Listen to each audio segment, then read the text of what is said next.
구약 여호수아 7장 6절부터 15절까지의 말씀입니다. 교독합니다. 6절 제가 먼저 읽습니다.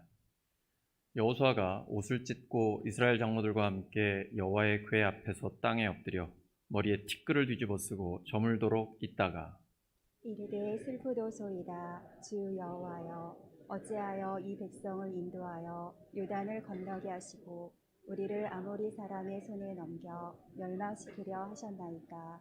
우리가 요단 저쪽을 만족하게 여겨 거주하였다면 좋을 뻔하였나이다. 주여, 이스라엘이 그의 원수들 앞에서 돌아섰으니 내가 무슨 말을 하오리이까. 가나안 사람과 이 땅의 모든 사람들이 듣고 우리를 둘러싸고 우리 이름을 세상에서 끊으리니 주의 크신 이름을 위하여 어떻게 하시려 하나이까 하니, 여호와께서 여호수아에게 이르시되 일어나라, 어찌하여 이렇게 엎드렸느냐. 이스라엘이 범죄하여 내가 그들에게 명령한 나의 언약을 어겼으며 또한 그들이 온전히 바친 물건을 가져가고 도둑질하며 속이고 그것을 그들의 물건들 가운데 두었느니라. 그러므로 이스라엘 자손들이 그들의 원수 앞에 능히 맞서지 못하고 그 앞에서 돌아섰나니 이는 그들도 온전히 바친 것이 됨이라. 그 온전히 바친 물건을 너희 중에서 멸하지 아니하면 내가 다시는 너희와 함께 있지 아니하리라. 너는 일어나서 백성을 거룩하게 하여 이르기를 너희는 내일을 위하여 스스로 거룩하게 하라. 이스라엘 하나님 여호와의 말씀에 이스라엘아, 너희 가운데 온전히 바친 물건이 있나니 너희가 그 온전히 바친 물건을 너희 가운데서 제하기까지는 내 원수들 앞에 능히 맞서지 못하리라. 너희는 아침에 너희의 지파대로 가까이 나아오라. 여호와께 뽑히는 그 지파는 그 족속대로 가까이 나아올 것이요 여호와께 뽑히는 족속은 그 가족대로 가까이 나아올 것이요 여호와께 뽑히는 그 가족은 그 남자들이 가까이 나아올 것이며, 온전히 바친 물건을 가진 자로 뽑힌 자를 불사르되 그와 그의 모든 소유를 그리하라. 이는 여호와의 언약을 어기고 이스라엘 가운데서 망령된 일을 행하였음이라 하셨다 하라. 아멘. 잠깐 다시 한번 기도하겠습니다. 하나님 아버지, 엘리야에게 주신 하나님의 세미한 음성 저희에게도 들려주시옵소서. 한 해를 마무리하고 새해를 맞을 준비를 하면서 저희들이 하나님의 말씀에 목마릅니다. 성령의 감동으로 기록하신 말씀, 이 시간 오직 저희들에게 성령의 감동을 주시고, 그래서 저희들의 마음밭에 하나님의 그 말씀의 씨앗을 떨어뜨려 주시옵소서. 부족한 종은 십자가 뒤에 감추어 주시옵소서. 오직 부활하신 주님께서만 영광 받으시는 시간 되게 하여 주시옵소서. 예수 그리스도의 이름으로 기도드립니다. 여호수아 8번째 시간, 불사르고 불타오르라, 불사르고 불타오르라는 제목으로 하나님의 말씀 전하겠습니다. 여리고에서 하나님이 주신 대승을 거두고 이스라엘 백성은 자신감으로 충만해져 있었습니다. 그래서 여호수아 백성들은 기도하지 않고 하나님의 말씀을 듣지도 않고 아이성을 향해 진격했습니다. 이상하죠? 요단강을 건널 때도 여리고성을 무너뜨릴 때도 계속 하나님의 말씀을 듣고 나아갔습니다. 그런데 아이성 전투에서는 전혀 그런 기록이 없습니다. 하나님이 말씀하기 싫으시거나 말씀을 안 하신 것은 아닐 것입니다. 아마도 너무나 기쁜 여리고성의 대승을 거둔 뒤에 상당히 흥분해 있지 않았을까. 그래서 그만 자신감이 너무나 충만하시다 보니까 하나님을 잊어버리고 늘 하던 대로 경험대로 한 것이 아닌가, 이런 생각이 듭니다. 이름이 아이성이잖아요. 너무 가볍게 생각한 게 아닐까. 쉽게 이길 줄로 생각을 했습니다. 정찰을 하고 돌아온 정탐꾼들이 우리 군사들 다 올라갈 필요 없습니다. 한 2-3천 명만 올려보내도 충분할 것 같습니다. 그런데 정작 결과는 충격적이었습니다. 적을 뒤로 하고 도망치고 맙니다. 3천 명 올려보냈는데 그 중에 36명이 전사했습니다. 그래도 완전히 패하고 퇴각한 것 치고는 손실이 적은 편입니다. 3천 명 중에 36명이니까요. 저는 그것이 하나님의 은혜라고 생각합니다. 사실은 전멸을 당했어도 이상하지 않을 정도의 상황입니다. 그런데 36명의 군사들만 잃게 된 것입니다. 하나님은 하나님의 백성들이 실패하고 완전히 엎드리고 그것으로 끝나는 것을 원하지 않으십니다. 하나님의 자녀들이 실패를 통해 교훈을 얻고 다시 일어서는 것이 하나님의 뜻입니다. 우리도 살다 보면 때로는 실패할 때가 있지 않습니까? 근데 죽을 것 같은데 죽지는 않아요. 죽을 뻔했는데 죽을 뻔한 거지 죽지는 않더라고요. 하나님께서 우리에게 다시 기회를 주십니다. 그때가 우리가 일어설 수 있는 기회입니다. 실패를 통해 교훈을 얻게 되면 계속해서 큰 승리를 얻을 수가 있습니다. 자신감으로 충만했던 이스라엘 백성의 마음이 이제는 녹아 물같이 됐습니다. 사기가 완전히 바닥으로 떨어진 것입니다. 여리고성의 승리 이후에 사실은 사기 충천했고 여호수아와 하나님께서 함께 하신다. 하나님이 여호수아와 함께 한다는 소문이 가나안 지역에 전체 퍼졌기 때문에 가나안 백성들이 오히려 두려움에 벌벌 떨고 있었습니다. 하지만 아이성 전투의 실패 이후 이제 사기는 바뀌게 되었습니다. 전세가 역전된 것입니다. 이스라엘은 여리고성 전투 때와 마찬가지로 먼저 첩보원들을 보냈고 그들의 첩보를 근거로 약 3,000명만 진격을 했습니다. 하지만 패하고 맙니다. 이해할 수 없는 일이 벌어졌습니다. 이스라엘은 승리의 확신에서 깊은 절망의 구렁텅이에 빠지고 맙니다. 우리도 일이 잘 풀리다가 꼬일 때가 있지 않습니까? 별거 아니라고 생각했는데 일격을 당하고 실패할 때가 있습니다. 사실 인간적으로는 아무 문제 없습니다. 평소에 하던 것과 똑같이 했고요. 경험을 살려서 그동안의 경험대로 시도했는데 패배한 것입니다.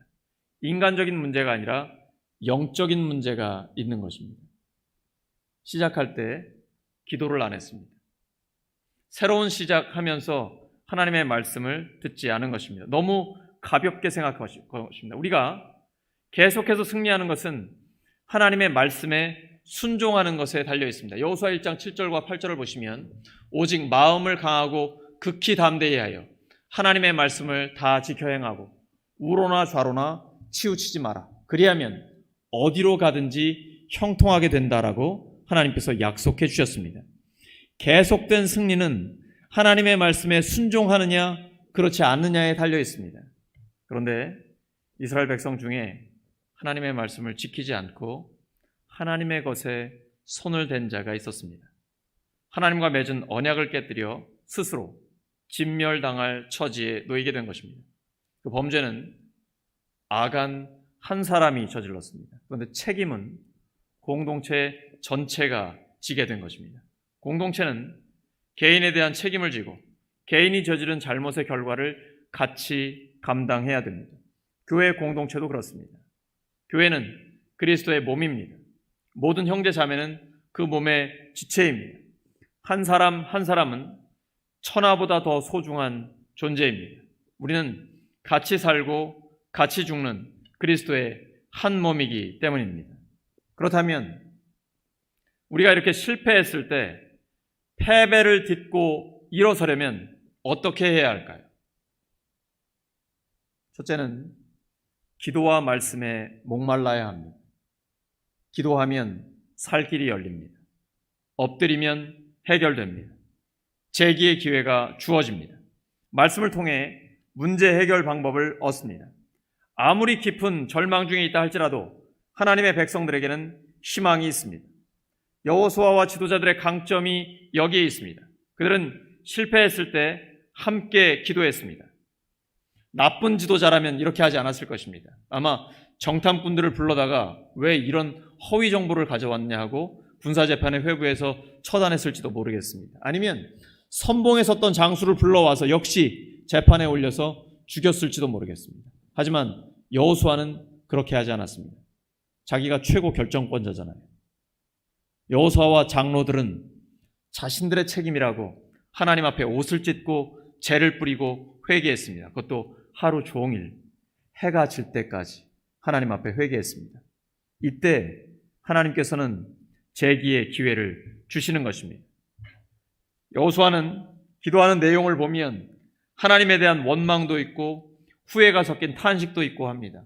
왜 저희를 요단강을 건너게 하셔서 여기서 멸망시키려고 하셨습니까? 차라리 요단 저쪽에 있어서 우리가 안전하게 머무는 게 더 나을 뻔했습니다. 이게 우리의 모습이 아닌가 싶습니다. 잘못은 내가 해놓고 실패하면 하나님을 원망합니다. 새로운 시작을 하면서 하나님 앞에 여쭤보지도 않았고 하나님의 음성을 듣지도 않고 출발해놓고 내 마음대로 내 생각대로 하다가 실패를 하면 하나님 앞에 원망스러운 거. 하나님 왜 저에게 이런 고통을 주시는 겁니까? 탄식하는 것이죠. 네, 하나님은요 뭐라고 안 하세요. 근데 오히려 하나님의 말씀이 9절에 보시면 왜 엎드려 있느냐 일어나라 라고 말씀하시죠. 마치 책망하는 것 같아. 그러나 아버지의 그 안타까운 마음이 여기서 느껴집니다.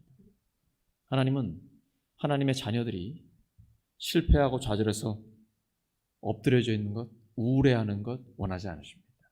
빨리 그 자리를 털고 일어서서 다시 하나님 앞에 전진하기를 소망하고 계신 겁니다. 바울이 그렇게 고백하죠. 뒤에 있는 것은 잊어버리고 표대를 향하여 하나님이 부르신 부름의 상을 향하여 달려가노라. 하나님은 바로 그걸 원하시는 것입니다. 사실 바울이 오라 나는 곤고한 자로다. 누가 나를 이 사망의 몸에서 건져내랴. 나는 도저히 아무 희망도 없는 죄인이다 이렇게 고백합니다. 하지만 그 자리에 머물지 않고 바로 이어서 그러나 나는 그리스도 예수 안에서 하나님께 감사한다라고 나아갑니다. 여러분 우리 어릴 때 애들끼리 놀리면서 이런 말 하잖아요. 울다가 웃으면 꼭 그런 것 같지 않습니까? 바울이 금방 오라 나는 곤고한 자로다. 그랬다가 그리스도 예수로 말미암아 하나님께 감사하리로다. 이게 바로 우리의 모습입니다. 좀 거기에 털나면 어떻습니까? 우리는요 우울함이나 낙심의 자리에 있으면 안 됩니다. 하나님 아버지께서 기뻐하지 않으세요. 일어나라! 그런 일 정도 가지고 겨우 그 정도 가지고 좌절에 빠지면 어떻게 하냐? 빨리 일어나! 이게 바로 하나님의 음성인 것입니다. 근데 여호수아가 기도할 때요 하나님의 명성과 명예를 생각합니다. 주님께서는 주님의 위대한 명성 어떻게 지키시겠습니까? 하나님은 하나님의 명예와 이스라엘의 명예를 연결시키십니다. 사무엘상 12장 22절입니다. 시작. 여호와께서는 너희를 자기 백성으로 삼으신 것을 기뻐하셨으므로 여호와께서는 그의 크신 이름을 위해서라도 자기 백성을 버리지 아니하실 것이요. 오늘 말씀 제목이 불사르고 불타오르다라고 그래서 하나님 저를 불태우시는 것 같아요. 땀이 너무 많이 나옵니다. 하나님은요 우리를 하나님의 백성 삼으신 걸 기뻐하십니다. 그리고 하나님의 이름을 위해서라도 우리를 버리지 않으세요. 이 고백입니다. 시편 23편을 보시면 여호와는 나의 목자시니 내게 부족함이 없으리로다. 그가 나를 푸른 풀밭에 누이시며 쉴만한 물가로 인도하십니다. 내 영혼을 소생시키시며 자기 이름을 위하여 하나님의 명예를 위하여 우리를 의의 길로 인도하시는 것입니다. 여호수아는 바로 이 부분에 호소하고 있는 것입니다. 하나님의 백성들을 다시 일으켜 세워 주시옵소서. 그리고 하나님의 명예를 드높이소서. 우리를 위해 죽으시고 부활하신 예수님은요 예수님의 피값으로 사신 교회를 예수님과 동일시하십니다. 사울이 예수님 믿기 전에 교회를 핍박하고 다녔습니다. 그런데 부활하신 주님이 그를 찾아오셨을 때 너 왜 교회를 핍박하냐고 하지 않으시고 너 왜 나를 핍박하냐라고 말씀하고 계십니다. 왜냐하면 예수님은 교회와 예수님 자신을 동일시하시기 때문입니다. 우리는 그 정도로 소중한 존재입니다. 그래서 우리가 하나님께 기도할 때도 바로 이 부분에 호소하는 것입니다. 주님, 저희 교회를, 우리 교회를 다시 회복시켜 주시고 부흥시켜 주시옵소서. 우리 가정을 회복시켜 주시옵소서. 그리고 하나님 영광 받아 주시옵소서. 우리 욕심 채우려고 하는 거 아닙니다. 오직 하나님의 영광을 위해서입니다. 하나님 앞에 탄식하고 하나님의 명예를 위해 기도할 때 하나님은 그 문제의 원인을 알려주시고 해결 방법을 주셨습니다. 그런데 하나님께서 이렇게 말씀하시는 거예요. 일어나라! 어찌하여 엎드렸느냐? 하나님께서 우리를 다시 일으키기를 원하시는 것입니다. 여호수아의 스승 모세의 기도는 조금 달랐습니다. 이스라엘 백성들이 광야에서 금송아지를 만들고 우상을 숭배할 때 하나님께서 진노하셨습니다. 그리고 심판하시겠다라고 경고하십니다. 예? 모세가 하나님 앞에 기도합니다. 하나님, 만약에 심판하시면 하나님의 명예가 어떻게 되겠습니까? 이 출애굽시키셨는데 광야에서 다 죽이신다고 그러면 이집트의 백성들이나 가나안 사람들이 하나님을 뭐라고 하시겠습니까? 하나님이 능력이 없어서?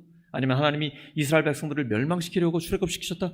이런 말 나오면 곤란하지 않습니까? 하나님의 명예는 땅에 떨어지는 것 아닙니까? 그러면서 한 가지, 하나님 약속을 기억해 주시옵소서.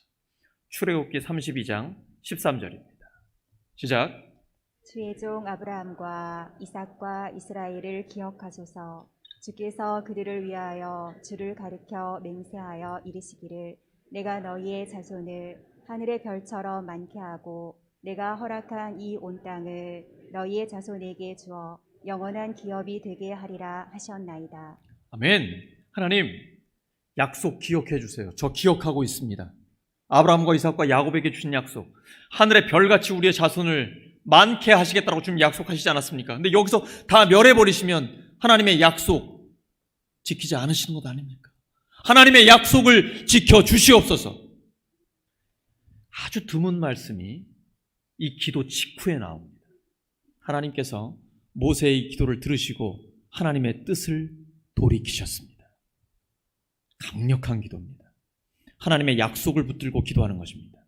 요한복음 15장 7절이죠. 너희가 내 안에 내가 너희 안에 거하면 무엇이든지 원하는 대로 구하라. 그리하면 이루리라. 예레미야 33장 3절이죠. 너는 내게 부르짖으라. 내가 내게 응답하겠고 내가 알지 못하는 크고 은밀한 일을 너희에게 보이리라. 하나님께서 모든 것을 합력해 선을 이루어 주신다고 말씀하셨습니다. 하나님 약속대로 이루어 주시옵소서. 가장 강력한 기도입니다. 우리가 하나님의 약속을 붙들고 기도할 때 하나님은 응답하십니다. 승리는 기도에 달려 있습니다. 하나님께서는 기도를 통해 역사하십니다. 여기서 우리가 반드시 기억할 것이 있어요. 그것은 기도할 때 응답받는 기도를 해야 합니다. 그것은 듣는 기도입니다. 하나님의 말씀을 듣는 기도입니다. 여러분 기도할 때 하나님의 음성 들리십니까? 하나님 말씀하고 계십니다. 근데 그 말씀 들을 때는 반드시 성경에 비추어 보셔야 됩니다. 왜냐하면 미혹의 영, 악한 영도 우리를 유혹할 때가 있기 때문입니다. 그런 잡소리가 들릴 때는 예수 그리스도를 영원히 떠나가라 하면 떠나갑니다. 항상 성경에 비추어 보셔야 됩니다. 하나님을 사랑하고 이웃을 사랑하는 것인가, 교회의 덕을 세우는 것인가, 항상 하나님의 말씀에 비추어 볼 때 그것이 분별이 되는 것입니다. 아이성 전투에서 패배한 이유는 기도하지 않고 하나님 말씀을 듣지 않은 데 있습니다. 요단강 건널 때도 여리고성 함락할 때도 이스라엘은 하나님의 말씀을 듣고 그대로 순종했습니다. 그런데 백성들이 큰 승리를 거두자 교만해졌어요. 교만해지면 이게 착각을 합니다. 나의 능력으로 이겼다라고 생각을 해요. 사실은 하나님의 능력이 나를 통해서 나타난 것인데 자꾸 내 능력이라고 교만해집니다. 그러면 하나님의 음성 들리지 않습니다. 하지만 공동체 안에서 다시 하나님의 말씀에 목마르고 하나님의 말씀에 귀를 기울이기 시작하면 그때부터는 희망이 생깁니다. 하나님의 말씀이 들리면 끝난 겁니다. 말씀이 들리면 끝난 겁니다. 옆 사람 축복해 주시기 바랍니다. 말씀이 들리면 끝난 겁니다.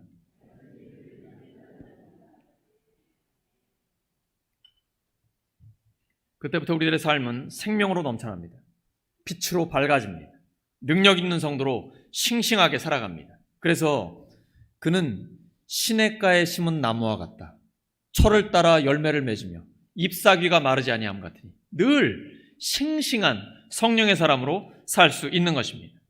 하나님 말씀 들리면 요단강이 마르고 여리고성이 무너진 것처럼 다시 승전보가 울리게 됩니다. 비록 아이성에서 패배했지만 여기서 회개하고 이제 하나님의 말씀을 듣고 하나님의 전략대로 나아가자. 그 이후에 실패가 있었습니까? 여러분 여호수아서를 쭉 보십시오. 아이성의 패배 한 번 이후에는 하나님의 말씀 듣고 순종하며 나아갈 때 약속의 땅 전체를 다 차지하게 되었습니다. 패배는 꼭 나쁜 것만은 아닙니다. 실패를 통해 교훈을 얻게 되면 더 큰 승리를 얻게 되는 것입니다. 패배를 듣고 일어서려면 두 번째, 죄를 불살라야 합니다. 사실 여유 있게 이길 것으로 생각을 했는데 예상과 다르게 아이성과의 전투에서 이스라엘은 패배합니다. 우리 인생에서도 충분히 이길 수 있다고 생각했는데 지는 경우가 있습니다. 원인이 뭘까요? 숨겨진 죄 때문입니다. 우리도 일이 잘 풀리다가 꼬일 때가 있지 않습니까? 그 원인은, 근본적인 원인은 탐심 때문입니다. 하나님은 여호수아를 통해 분명하게 명령하셨습니다. 전리품을 개인적으로 취하지 말라는 것입니다. 절대 개인이 취하지 말라. 만약에 어기면 화를 당하게 될까 두렵다. 이것이 여호수아의 고백입니다. 사실 여리고의 경우는 가나안에서 첫 번째 승리입니다. 그래서 첫 열매에 해당이 됩니다. 특별하게 전리품에 대해서 지금 관리를 하고 계십니다. 그러나 이후에 아이성의 전투부터는 마음대로 전리품을 가질 수 있도록 이스라엘에게 허락을 해줍니다. 아간이 조금만 더 참았으면 마음껏 전리품들을 얻을 수 있었습니다. 하지만 그것을 못 참고 욕심을 냈기 때문에 여기서 무너진 것입니다. 아간이 가족과 함께 재산들과 함께 다 불타버렸잖아요. 그때 보시면 소들, 양들, 나귀들 그리고 재산들의 목록이 나옵니다. 아간은 가난한 사람이 아니었습니다. 있는 사람이 더 욕심을 낸 것입니다. 욕심이 잉태한 즉 죄를 낳고 죄가 장성한 즉 사망에 이르게 된 것입니다. 이 탐심을 끊어버리지 않으면 계속되는 승리를 얻을 수가 없습니다. 사실 적은 건 아니었습니다. 아름다운 외투 한 벌, 은 약 2.3kg, 금 약 0.6kg입니다. 합해보니까 제가 대략 계산해보면 3천만 원 정도 됩니다. 3천만 원이 하나님보다 더 커 보인 것입니다. 돈이 하나님보다 더 커 보이자 하나님께 죄를 지었습니다. 그는 그 모든 돈들과 함께, 재물들과 함께 그만 불타버리고 말았습니다. 하나님과의 약속보다 돈을 더 사랑했습니다. 돈을 사랑함이 일만 악의 뿌리입니다. 하나님과 돈을 겸하여 섬길 수 없습니다. 돈은 하나님의 영광을 위해 쓰는 도구일 뿐이지 숭배의 대상이 될 수 없습니다. 숭배의 대상이 되면 돈과 함께 무너지게 됩니다. 오직 영혼 구원하고 제자 삼는 데 귀하게 쓰임 받아야만 합니다. 하나님 나라의 아름다움을 드러내는 데 쓰여야 합니다. 우리에게 하나님보다 더 소중히 여기는 것이 있을 때 하나님은 보이지 않고 들리지 않게 됩니다. 신약의 아간이라고 할 수 있는 사람들이 있습니다. 아나니아와 삽비라입니다. 그때 당시에 초대교회는 놀라운 부흥이 일어났습니다. 설교 한번 하면 3,000명, 5,000명씩 새 가족이 들어왔습니다. 그런데 아나니아 삽비라가 그만 헌금 들이다 죽고 말았습니다. 설교하기 제일 어려운 본문 중에 하나입니다. 아나니아 삽비라가 헌금을 들이다가 그만 돈에 대한 집착이 생겼습니다. 사람들 모르겠지라고 생각하고 사람 앞에 거짓말을 했습니다. 근데 사실은 하나님을 속인 것입니다. 성령을 속인 것입니다. 이때 그 두 사람은 무너지고 말았습니다. 마치 폭발적으로 부흥하는 교회에 찬물을 끼얹은 것과 같습니다. 하지만 그게 끝이 아닙니다.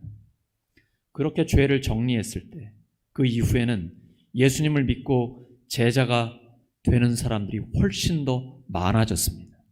여러분, 죄를 끊어버리고 정결하는 것이 이렇게 중요한 것입니다. 거룩함이 없는 승리는 없습니다. 따라하시죠.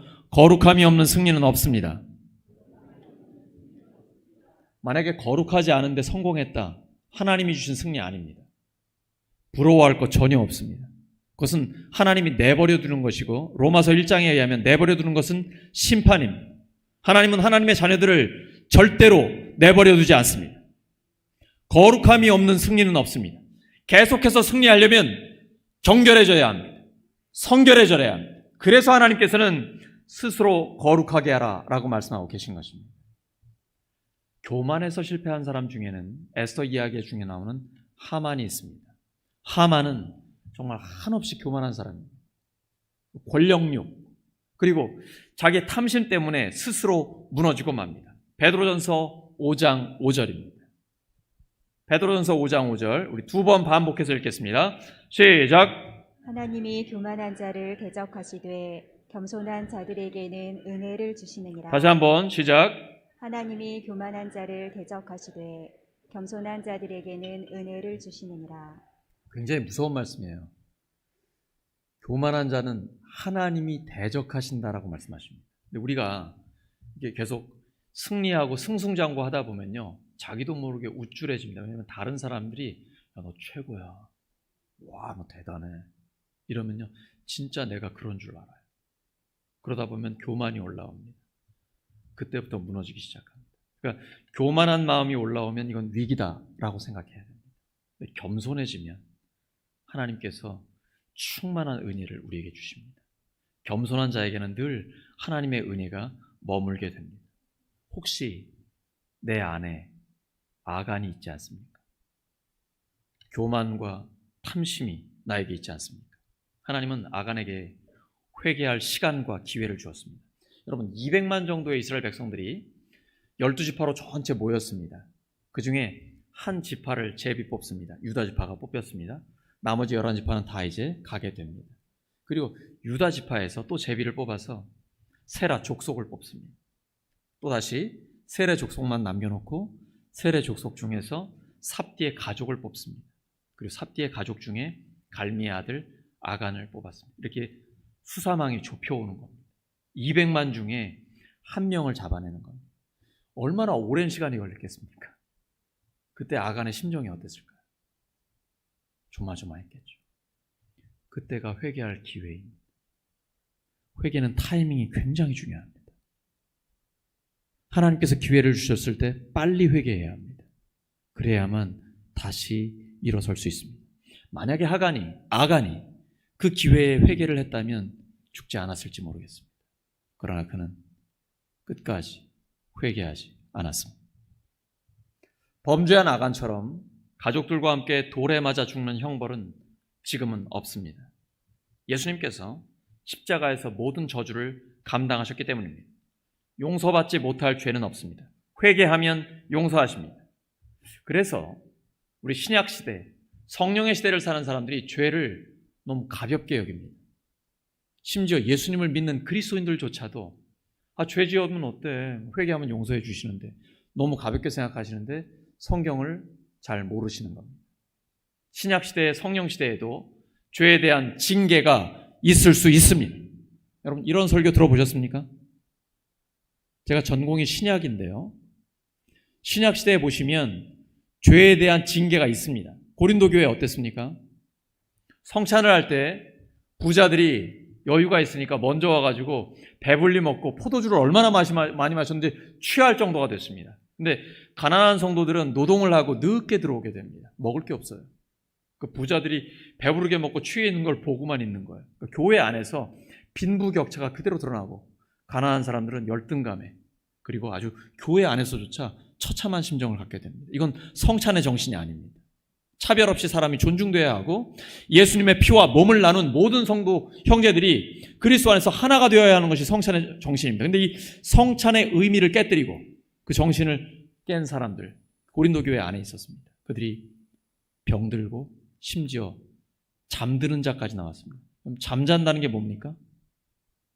죽는다는 것입니다. 이것이 고린도 교회에 나타난 죄에 대한 징계였습니다. 그리고 히브리서 6장 4절과 6절입니다. 시작. 한번 빛을 받아서 하늘의 은사를 맛보고 성령을 나누어 받고 또 하나님의 선한 말씀과 장차 올 세상의 권능을 맛본 사람들이 타락하면 그들을 새롭게 해서 회개에 이르게 할 수 없습니다. 그런 사람들이야말로 하나님의 아들을 다시금 십자가에 못 박고 욕되게 하는 것이기 때문입니다. 타락하면 회개에 이르게 할 수 없습니다. 다시 주님을 십자가에 못 박고 욕되게 하는 것이기 때문입니다. 굉장한 경고입니다. 근데 히브리서는 전체가 다 설교문이라고 보시면 됩니다. 근데 설교할 때 예수님 믿다 타락하면 회개할 기회가 없습니다. 이게 끝났다라는 얘기인가요?